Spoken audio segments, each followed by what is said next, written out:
Herkese merhaba, herkese selamlar. Bugün İran'dan bahsedeceğiz. İran'ın kötü kaderinden bahsedeceğiz. İran'ı ne bekliyor? Bu sorunun cevabını arayacağız. İran'ı ne bekliyor sorusu bizi de yakından ilgilendiriyor. İran bizim komşumuz, yanı başımızda ve tabii ki dost, akraba pek çok halkları da bünyesinde barındırıyor İran. İran'ı ne bekliyor? Programın sonunda söyleyeceğimizi başında söyleyelim. İran'ı iç savaş bekliyor. Parçalanma ve feci saldırılar bekliyor maalesef. Çünkü küresel bir grup İran'ı hedef tahtasına oturtmuş vaziyette.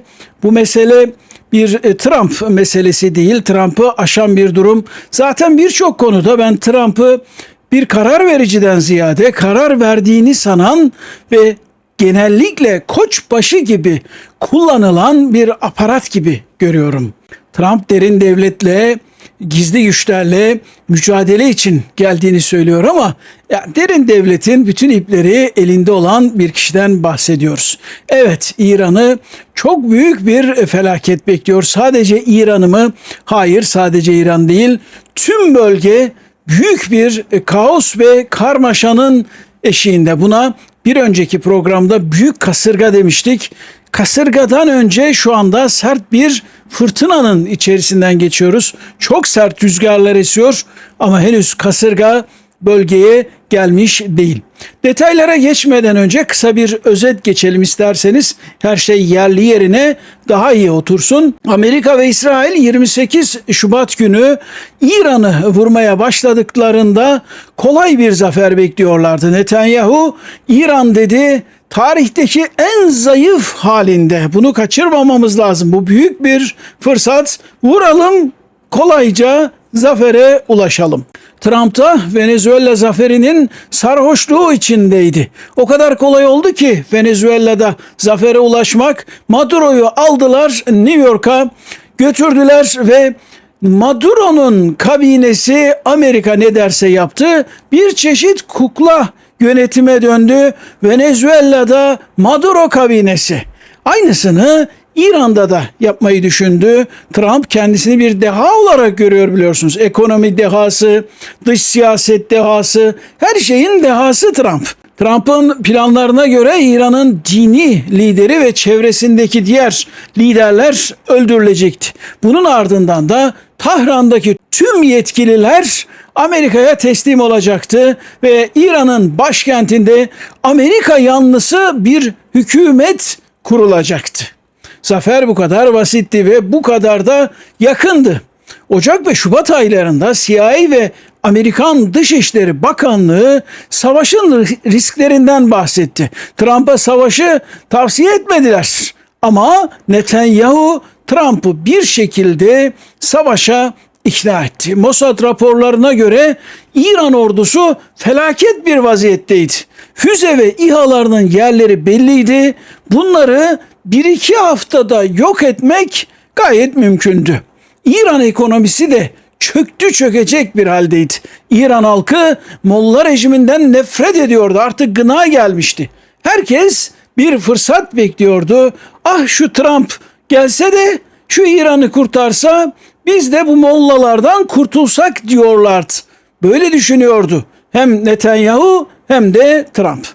Trump Tahran'ı yener ise İranlılar Amerikan askerlerini çiçeklerle karşılayacaktı. İsrail ayrıca İranlı silahlı Kürtlerle Tahran'daki siyasi muhaliflerin ayaklanmak üzere olduğunu, bu işin çok basit olacağını savundu.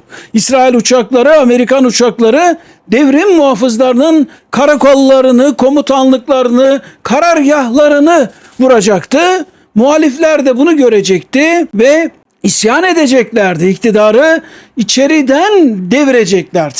Gerçekten Şubat sonu itibariyle Amerikan ordusu yüksek teknoloji ürünü silahlarıyla, uçak gemileriyle, yapay zeka destekli öldürme programlarıyla, hayalet savaş uçaklarıyla ve dev bombardıman uçaklarıyla bunları destekleyen o devasa dünyanın en büyük ekonomisi ile İran'a göre bir dev gibi görünüyordu. Kıyaslanamaz acı bir kuvvet gibi duruyordu Amerikan ordusu İran açıklarında. Bu iş çok basit olacaktı. Tahran'da liderler öldürülünce rejim başsız kalmış tavuk gibi sağa sola kaçışacak, teslim olmaktan başka çare bulamayacaktı. Trump'ın birinci hafta en büyük derdi İran'ın başına kimi getireceğiydi. Trump bunda kararsızdı. Hatta ilk başlarda dedi ki hay Allah, İran'ın başına getirecek kimseyi bulamıyorum. Fark etmeden İran'da bütün alternatif liderleri öldürmüşüz. Oysa ki bu işin sonu daha o günden belliydi. İran rejimi savaştan ve çatışmadan beslenen bir rejim. Şehitlik ve gazilik payeleri ordunun en büyük motivasyonu. Amerika ve İsrail'in ortak saldırısı ise Şii ekolüne göre büyük ve küçük şeytanın en son saldırısı gibi, kıyamet saldırısı gibi. Dolayısıyla Amerika ve İsrail saldırdıkça rejimin motivasyonu arttı ve halkın rejimin yanında konsolide olmaya başladığı görüldü. Amerikan saldırılarının bir diğer sonucu ise ertesi gün planının olmamasıydı. İşler ters giderse B planının bir stratejisinin bulunmayışıydı. Trump yanılabileceğini, yenilebileceğini hiç düşünmedi.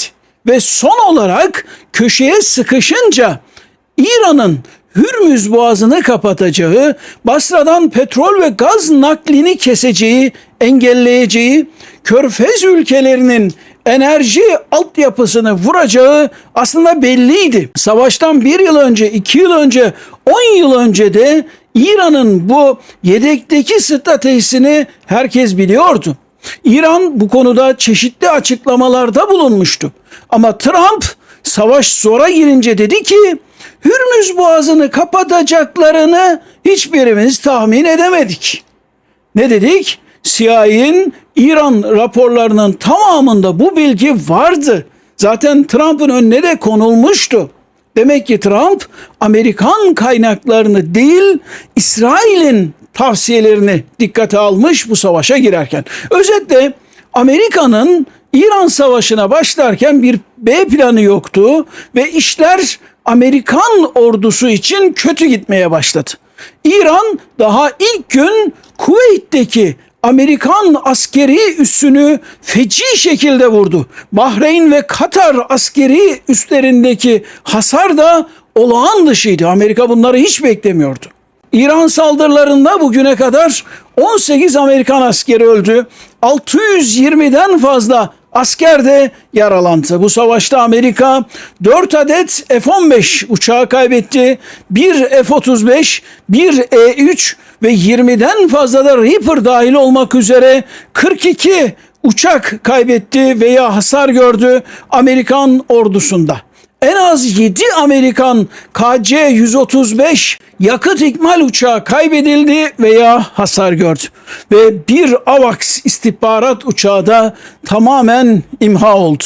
Üstelik bunlar resmi açıklamalar. Amerika'nın bilgi kaçırdığı, kamuoyundan bazı gerçekleri sakladığı, Amerikan Kongresi'nin ve basınının dahi kabul ettiği bir gerçek. İran'daki operasyonlar Pentagon'a en az 37,5 milyar dolara mal oldu ve stokları yeniden oluşturmak için Savaş Bakanlığı'nın ek 67 milyar dolara, bölgedeki hasarlı tesisleri onarmak için de en az 5 milyar dolara ihtiyacı var. Yani bu savaşın Amerikan ordusuna maliyeti 100 milyar doları geçiyor. Belki çok daha büyük rakamlara ulaşıyor.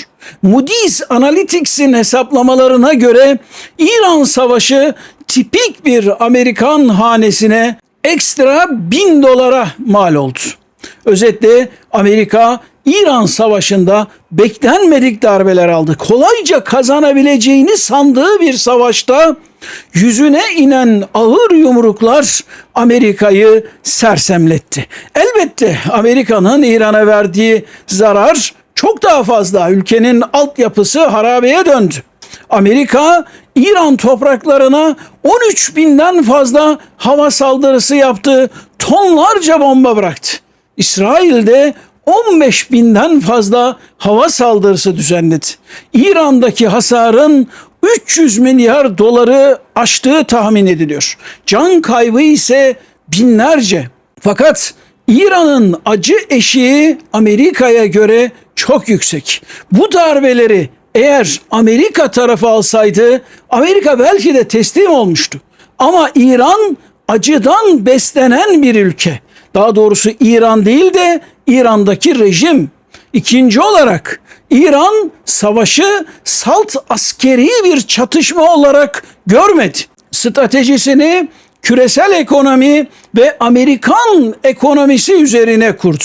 İran füzeleri ve İran dronları düşmanı yok edecek silahlardan çok Amerika'yı köşeye sıkıştıracak bir kaldıraç gibi, bir aparat gibi kullanıldı. Yani İran bir füze fırlatıyor, o füze gidip Amerikan uçağını veya Amerikan gemisini vurmuyor.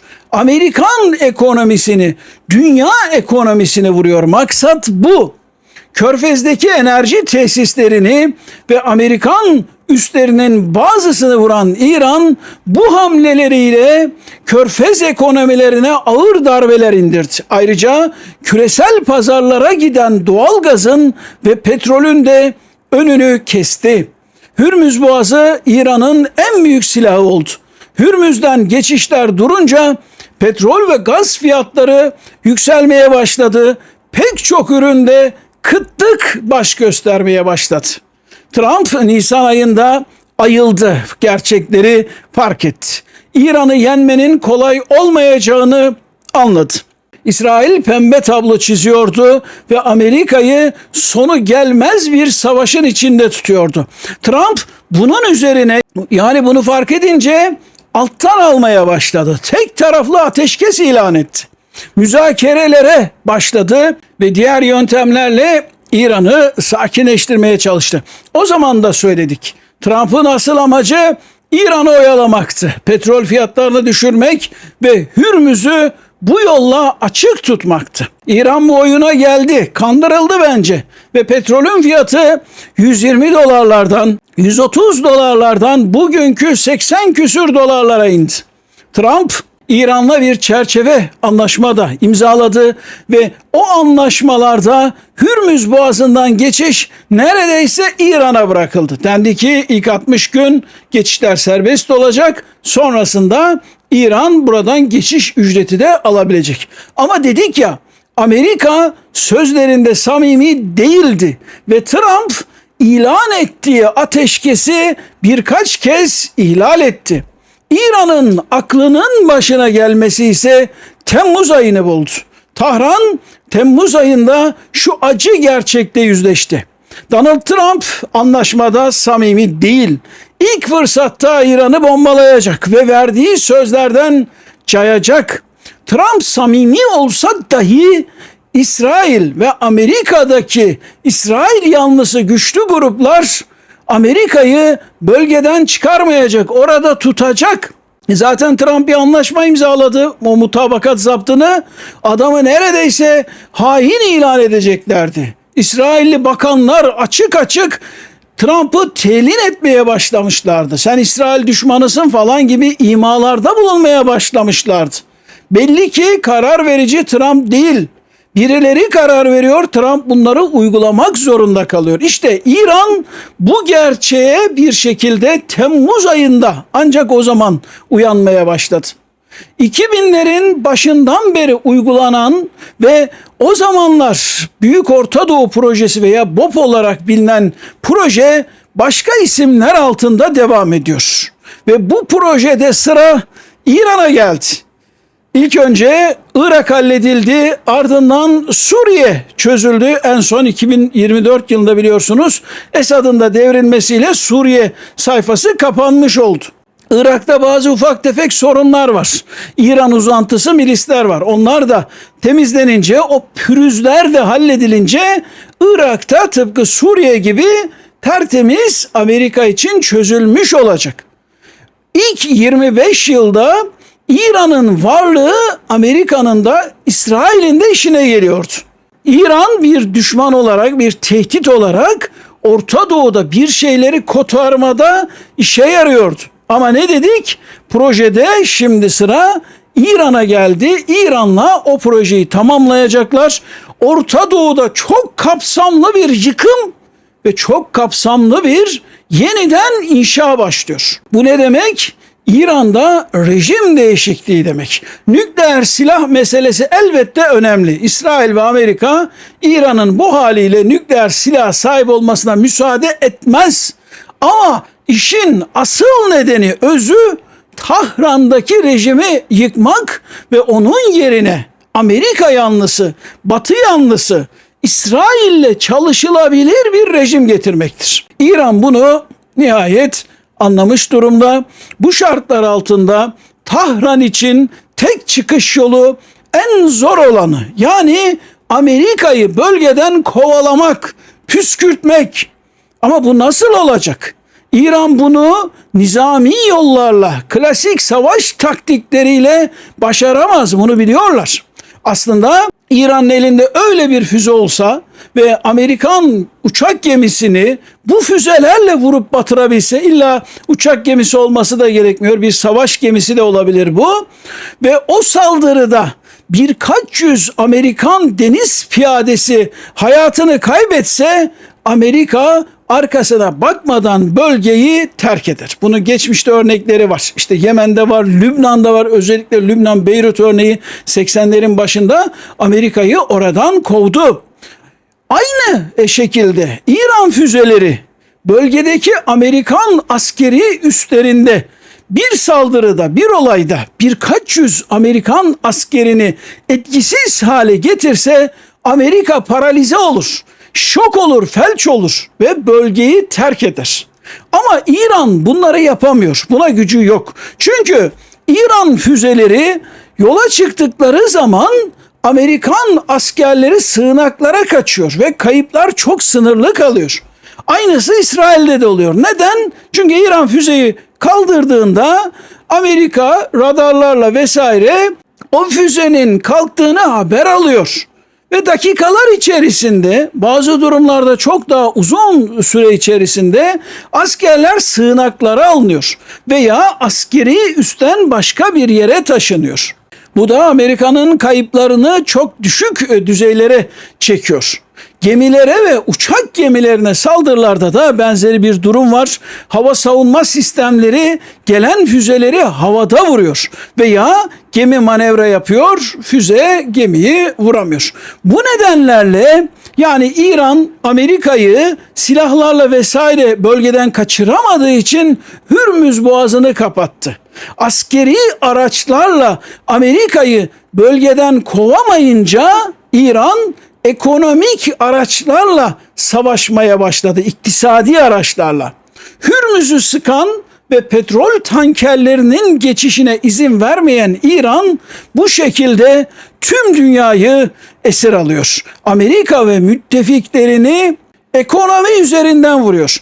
Eğer Hürmüz Boğazı'nı tıkamak yeterli olmaz ise, şu ana kadar yeterli olmuş gibi görünmüyor, Kızıldeniz'in çıkış kapısı olan Babel Mandeb'i de kapatacak İran ve müttefikleri. Hatta Tahran Husiler üzerinden Babel Mandeb kartını birkaç haftadır masaya sürdü bile. Ama Babel Mandeb şu anda hala açık, gemiler geçiyor. Sıkıntılı da olsa bir trafik mevcut.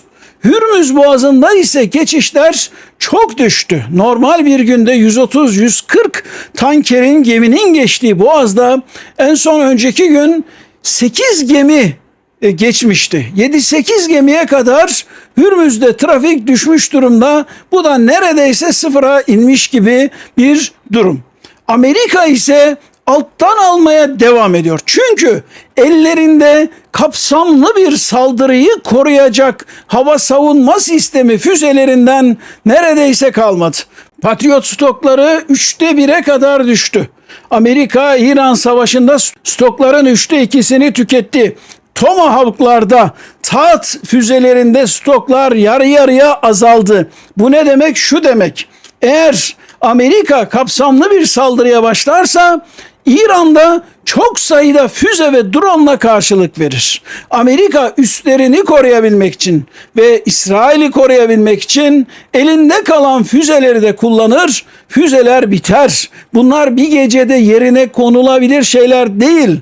Patriot'u üreten firma bu füzeleri aylar içerisinde ancak teslim edebiliyor. Bu ne demek? Şu demek. İran o kadar çok füze atar ki bunlardan 3'ü 5'i bazı hedeflere denk gelir. Çok sayıda Amerikan askeri hayatını kaybeder veya İsrail'de bazı mahallelerde yüzlerce insan dahi ölebilir. İşte Amerika bunu göze alamıyor. Amerika kara savaşını da düşündü. Hürmüz'ün bir kısmını işgal edeyim dedi. Ciddi Pentagon raporlar hazırladı. Ama karadan savaşın riskleri daha fazla. İran istiyor ki Amerika karadan gelsin. İran topraklarda girsin. Orada daha iyi savaşacağını düşünüyor İranlılar. Trump savunma sanayi şirketlerine stokları yenileme talimatı verdi. Hatta küfrederek, bağırıp çağırarak bu talimatlar verildi. Ama bu zaman alacak. Amerikan silahları İran üretimi gibi değil, Çin üretimi gibi değil. Hem pahalı hem de çok zaman alıyor. Daha da önemlisi, İran enerji fiyatlarına oynuyor. Petrolü yükseltmeye çalışıyor. Kasım ayında hayati bir seçime girecek olan Donald Trump'ın partisi ise petrol fiyatlarındaki artışa aşırı derecede duyarlı bir parti. Petrolün fiyatı artarsa Kasım'daki sonuçlar Trump için, partisi için felaket olabilir. Azil süreci dahi Trump için başlayabilir. Öyle ki Amerika Başkan Yardımcısı J.D. Vance İran'da dedi bir numaralı önceliğimiz petrol ve gaz fiyatlarını istikrarlı ve düşük tutmak. Bu bizim acil önceliğimiz. Nükleer meselesi tabii o da önemli ama o bundan sonra geliyor dedi J.D. Vance. Vance'e göre petrolü düşük tutmanın yolu ise Hürmüz Boğazı'nı açık tutmaktan geçiyor. İlginçtir. Savaştan önce hem petrol fiyatları çok düşüktü hem de Hürmüz Boğazı açıktı. İran Hürmüz Boğazı'ndan ücret falan da kesmiyordu. Donald Trump durduk yere başına dert aldı. Amerika şu anda İran'a karşı büyük bir saldırı başlatamıyor. Çünkü petrol fiyatlarını zıplatmak istemiyor. Ayrıca silah stokları da henüz istediği seviyede değil. Çok düşük, kritik seviyelerde. Amerika bu nedenle İran limanlarına ablukayı sürdürüyor. İran Hürmüz'ü tıkıyor. Amerika İran limanlarını ve İran gemilerini engelliyor, abluka uyguluyor. Bu sayede Washington İran'ın Hürmüz üzerinden petrol satmasını engelliyor. İran'a gemi girişi de gemi çıkışı da yasak. Amerika Birleşik Devletleri Savaş Bakanı Hexet bu ablukayı dedi sonsuza kadar sürdürebiliriz. Sonsuza kadar sürdürmeyi düşünmüyorlar ama en azından Kasım ayına kadar sürdürebilirler. Ayrıca Amerika Hazine Bakanı Bessent petrol fiyatlarının dedi şu anda istikrarlı olduğunu görüyoruz, uygun bir seviyede olduğunu görüyoruz. Yani Bessent şunu söylüyor, petrolün fiyatı bundan daha yukarı çıkmasın ama 80-90 arası bizim için iyidir, biz buna katlanırız. İran düşünsün diyor Bessent.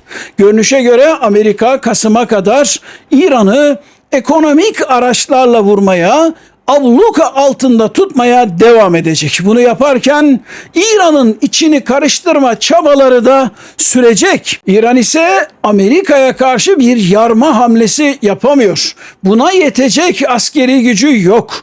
Özetle zaman İran aleyhine işliyor. Hiçbir şey yapmadan böyle devam edecek olurlarsa petrol fiyatları aşağı iner veya yatay seyreder. Çünkü bölge ülkeleri bile Hürmüz'ü bypass etmenin yollarını buluyorlar. Birleşik Arap Emirlikleri Umman üzerinden veya kendi toprakları üzerinden petrolü geçirebiliyor.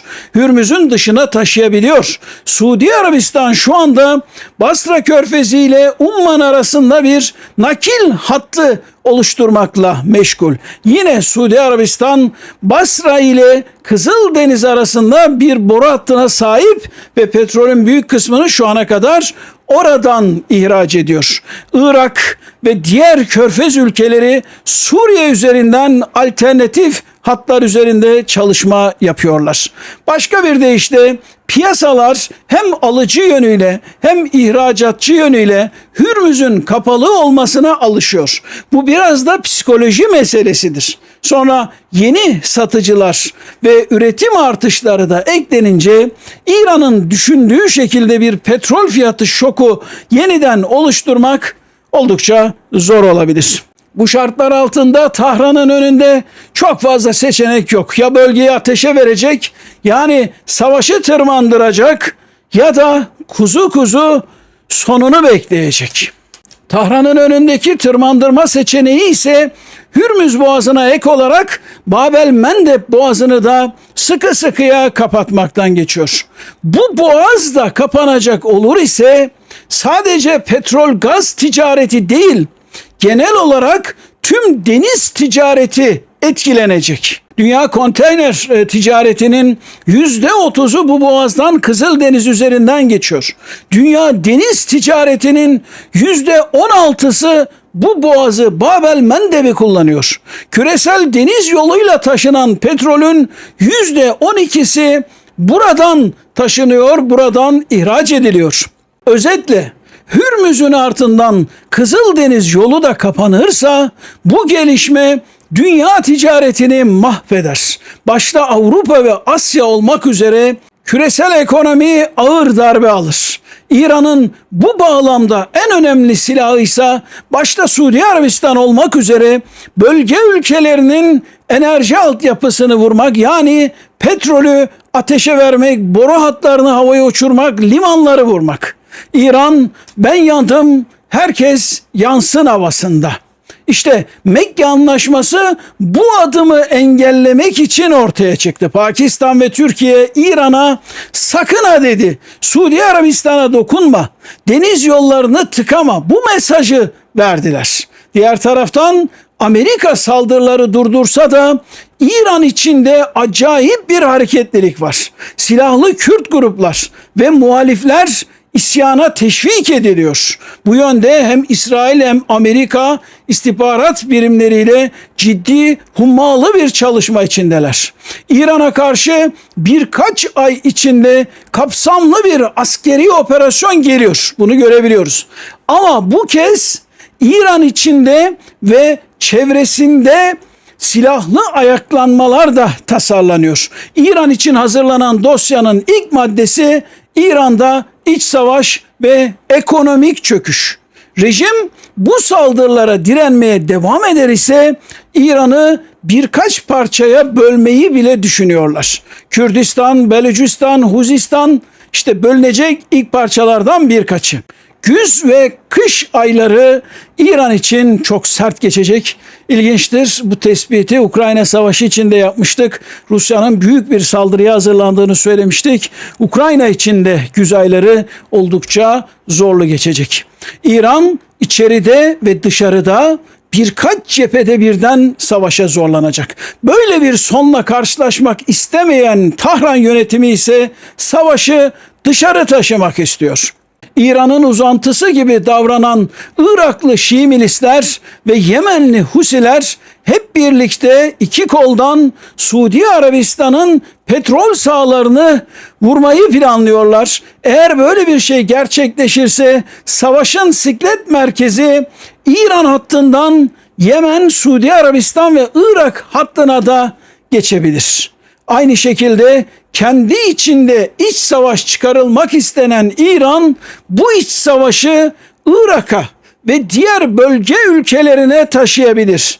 Bölgesel bir mezhep savaşı patlak verebilir. İlginçtir, savaşın başında İsrail neyi hedefliyorsa şu anda İran çaresiz bir şekilde aynı şeylere yatırım yapıyor. İsrail savaşın başında bu savaşı İran'la Körfez ülkeleri arası savaşa çevirmek istemişti. Ve bütün Körfez'i ateşe dahil etmek istemişti. Hatta Hürmüz'ü tıkayıp boru hatlarının hepsinin İsrail'e yönelmesini bile hayal etmişlerdi. İsrail'in elindeki bir başka hedef, bir başka dosya ise büyük bir Sünni-Şii yani mezhep çatışmasıydı. İsrail bunları hayal etti. Şu ana kadar gördüğüm kadarıyla İran oraya doğru böyle kışkışlanıyor. İran'a ölümlerden ölüm beğen deniyor. İran ya bu saldırıları kendi topraklarında karşılayacak ya da savaşı dışarı taşıyarak bütün bölgeyi ateşe vermiş olacak. Bakalım hangisini tercih edecekler? Gerçekten ölümlerden ölüm beğen gibi ve hepimizi de etkileyecek bir durum. Bugünlük bu kadar. İzlediğiniz için çok teşekkür ediyorum. Bir sonraki yayında görüşünceye kadar kendinize çok iyi bakın. Hoşça kalın.